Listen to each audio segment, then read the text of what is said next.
साल 2022 इस साल को हॉटेस्ट समर बताया गया था। इस साल इतनी तेज गर्मी पड़ी थी कि उसने 122 साल का रिकॉर्ड तोड़ दिया। और उसके बाद आया साल 2023 और इस साल की गर्मी पिछले 2000 साल की नॉर्दर्न हेमिस्फेयर की हॉटेस्ट समर साबित हुई। साल 2024 आते ही सारे रिकॉर्ड्स टूट जाते हैं। जनवरी 2024 हॉटेस्ट जनवरी एवर, फरवरी 2024 हॉटेस्ट फरवरी एवर, मार्च 2024 हॉटेस्ट मार्च एवर और अप्रैल 2024 हॉटेस्ट मंथ एवर। पिछले 11 महीनों से अर्थ पर रिकॉर्ड ब्रेकिंग तरीके से गर्मी बढ़ रही है। लेकिन इसके पीछे का कारण क्या है? सिर्फ ग्लोबल वार्मिंग और क्लाइमेट चेंज ही इसके पीछे के कारण नहीं है। इस भयानक गर्मी के पीछे कई और भी कारण हैं, जो हम आपको इस वीडियो में बताने वाले हैं। इनमें से एक है कार्बन डाइऑक्साइड की बढ़ती मात्रा। एटमॉस्फेयर में कार्बन डाइऑक्साइड का स्तर लगातार बढ़ता रहा है, जो कि पूरी मानवता के लिए खतरा है। ऐसा ही कुछ मई 2023 में भी दर्ज किया गया, जब कार्बन डाइऑक्साइड ने पिछले 8 लाख वर्षों का रिकॉर्ड तोड़ दिया था। इस बारे में national oceanic and atmospheric administration यानी कि NOAA की मौना लोआ एटमॉस्फेरिक बेसलाइन ऑब्जर्वेटरी द्वारा जारी आंकड़ों से पता चला है कि मई 2023 में एटमॉस्फेयर में प्रेजेंट कार्बन डाइऑक्साइड का स्तर 424 ppm पर पहुंच गया है। लेकिन कार्बन डाइऑक्साइड से गर्मी कैसे बढ़ती है, हम आपको समझते हैं। कार्बन डाइऑक्साइड दूसरी ग्रीन हाउस गैसेस की तरह से परिवर्तित होने वाली हीट को ट्रैप कर लेती है और उसे स्पेस में जाने से रोक देती है, जिसकी वजह से धरती का तापमान बढ़ रहा है। इतना ही नहीं, वातावरण में बढ़ता कार्बन डाइऑक्साइड का स्तर समुद्रों के लिए भी खतरा पैदा कर रहा है, जो वातावरण से कार्बन डाइऑक्साइड और अतिरिक्त गर्मी को सोख लेते हैं। इसकी वजह से न केवल समुद्र की सतह का टेम्परेचर बढ़ रहा है, साथ ही उनका पानी पहले से ज्यादा एसिडिक भी हो रहा है। इसी तरह बढ़ते टेम्परेचर का असर धरती से कई किलोमीटर ऊपर भी रिकॉर्ड किया गया। मार्च में मिडिल ट्रोपोस्फेयर, जो कि पृथ्वी की सतह से करीब 2 to 6 माइल्स ऊपर है, वहां पर भी टेम्परेचर ने नए रिकॉर्ड बनाए हैं। इसकी पुष्टि NESDIS की एक सैटेलाइट से प्राप्त आंकड़ों ने भी की है। यदि पिछले 9 महीनों को देखें, तो प्रत्येक के दौरान ग्लोबली मिडिल ट्रोपोस्फेयर में तापमान ने नया रिकॉर्ड बनाया है। टेम्परेचर बढ़ने का एक और कारण सूरज का लगातार गर्म होना भी है। इस समय वह सबसे ज्यादा गर्म रहने वाले सोलर साइकिल में चल रहा है। इसकी वजह से बाढ़, सूखा, जंगली आग, तूफान आ रहे हैं। दक्षिण अमेरिका ने इसके चलते बढ़ते टेम्परेचर का नया रिकॉर्ड बनाया है। वहीं अफ्रीका, यूरोप और ओशनिया ने भी दूसरे सबसे गर्म टाइम पीरियड का सामना किया है। वहीं उत्तरी अमेरिका के लिए यह रिकॉर्ड की चौथी सबसे गर्म अवधि रही। यदि मार्च 2024 के दौरान सामने आई कुछ घटनाओं को देखें, तो जहां ऑस्ट्रेलिया ने अपने 10वें सबसे गर्म मार्च का सामना किया, वहीं दक्षिण ऑस्ट्रेलिया के रिकॉर्ड का सबसे गर्म मार्च रहा। कैरिबियन रीजन ने भी अपने अब तक के सबसे गर्म मार्च का सामना किया। मार्च के दौरान कई देशों में भारी बारिश और बाढ़ की घटनाएं भी सामने आई थी। ऐसा ही कुछ दक्षिण पूर्वी ब्राजील सामने आया, जहां भारी बारिश और बाढ़ ने 2 दर्जन से ज्यादा जिंदगियों को निगल लिया। इसी तरह अर्जेंटीना में आई भारी बारिश और तूफान ने भीषण तबाही मचाई थी।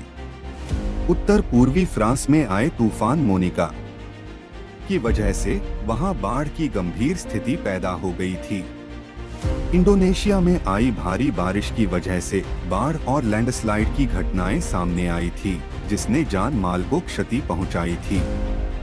इसी समय पे हर साल जिन देशों में भारी बर्फबारी होती थी, वहां भी इस साल पिछले सालों के मुकाबले कम बर्फबारी हुई। 15 मई को सुबह सुबह जारी एक वैश्विक अध्ययन ने पुष्टि की है कि क्लाइमेट चेंज भारत सहित पूरे एशिया में अप्रैल में रिकॉर्ड तोड़ गर्मी की एक मुख्य वजह बना है। अप्रैल 2024 वैश्विक स्तर पर सबसे गर्म अप्रैल रहा, साथ ही कई दक्षिण एशियाई देशों में भी।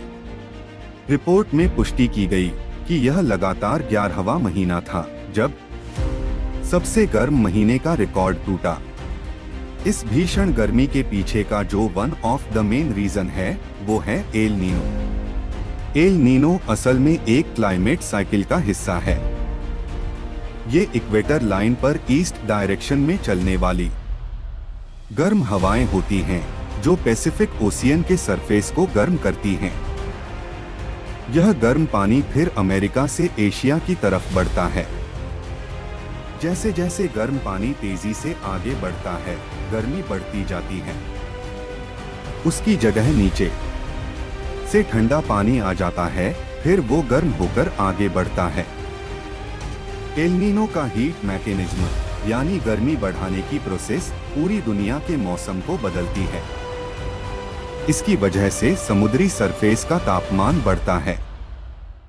इसकी वजह से एटमॉस्फेयर टेम्परेचर बढ़ता है। समंदर अपनी गर्मी वायुमंडल में रिलीज करता है। इसकी वजह से मौसम बदलता है। देश के तमाम राज्य गर्मी से झुलस रहे हैं। मौसम विभाग ने पूरे उत्तर भारत में हीटवेव का अलर्ट जारी किया है। नॉर्थ वेस्ट और सेंट्रल इंडिया में अगले एक सप्ताह तक टेम्परेचर 2 से 3 डिग्री ज्यादा रहने की संभावना है। उत्तर भारत में उत्तर प्रदेश, बिहार, दिल्ली, हरियाणा, राजस्थान, मध्य प्रदेश, छत्तीसगढ़ और पंजाब सबसे ज्यादा गर्मी की मार झेल रहे हैं। ऑस्ट्रेलिया के मोनाश यूनिवर्सिटी की एक रिपोर्ट बताती है कि हीटवेव किस तरीके से भारत में जानलेवा बन गया है। यूनिवर्सिटी की रिपोर्ट के मुताबिक 1990 के बाद से 30 सालों में हीटवेव के चलते दुनिया भर में 1.5 लाख से ज्यादा मौतें हुई। इनमें से करीब 20% मौतें भारत में हुई हैं। यानी करीब 30,000 के आसपास लोग हीटवेव के चलते मौत के मुंह में समा गए। और इस साल ये हीटवेव और भी ज्यादा भयानक होने वाली है। साल 2023 इतिहास का सबसे गर्म साल था। इस साल ये रिकॉर्ड टूट सकता है। साल 2024 सबसे ज्यादा गर्म साल का नया रिकॉर्ड बना सकता है। पिछले साल धरती वैज्ञानिकों के कैलकुलेशन से भी 2 डिग्री सेल्सियस ज्यादा गर्म थी। नासा के क्लाइमेटोलॉजिस्ट गैविन श्मिट ने कहा है कि पिछले साल ने वैज्ञानिकों को हैरान किया। हमें इस साल भी यही उम्मीद है। अगर देश का एवरेज टेम्परेचर 3 डिग्री सेल्सियस बढ़ गया तो 90% हिमालय सूख जाएगा, नदियां खत्म हो जाएंगी, फसलें खराब हो जाएंगी, जंगल खत्म होंगे, बेमौसम बारिश और बाढ़ का सामना करना पड़ेगा। इसके आंकड़े क्लाइमेटिक चेंज जर्नल में पब्लिश हुए हैं। रिपोर्ट के मुताबिक 80% भारतीय हीट स्ट्रेस का सामना कर रहे हैं। अगर इसे रोकना है तो पेरिस एग्रीमेंट के तहत भारत के एवरेज टेम्परेचर को 1.5 डिग्री बढ़ने तक ही रोकना होगा। अगर यह 3 डिग्री सेल्सियस तक बढ़ गया तो हालात बद से बदतर हो जाएंगे। इसका सबसे बड़ा कारण भी एल नीनो ही है। एल नीनो का इफेक्ट इंडिया में बहुत ज्यादा पड़ता है। ऐसे कई और भी छोटे छोटे कारण हैं जिनके वजह से कुछ बड़ी एनवायरमेंटल ट्रेजेडीज हमारे सामने समय समय पर आती रहती हैं, जिनके पीछे इंसानों का एक बहुत बड़ा हाथ होता है। कहीं न कहीं हम इंसानों ने भी इन प्रॉब्लम्स को बढ़ाने में मदद की है। इसलिए हमारी आपसे यही अपील है कि हमारे एनवायरनमेंट को संभाल कर रखिए। वीडियो एंड तक देखने के लिए आप सभी का धन्यवाद। वीडियो पसंद आई हो तो वीडियो को एक लाइक करना ना भूलें और हमारे चैनल को सब्सक्राइब जरूर करें।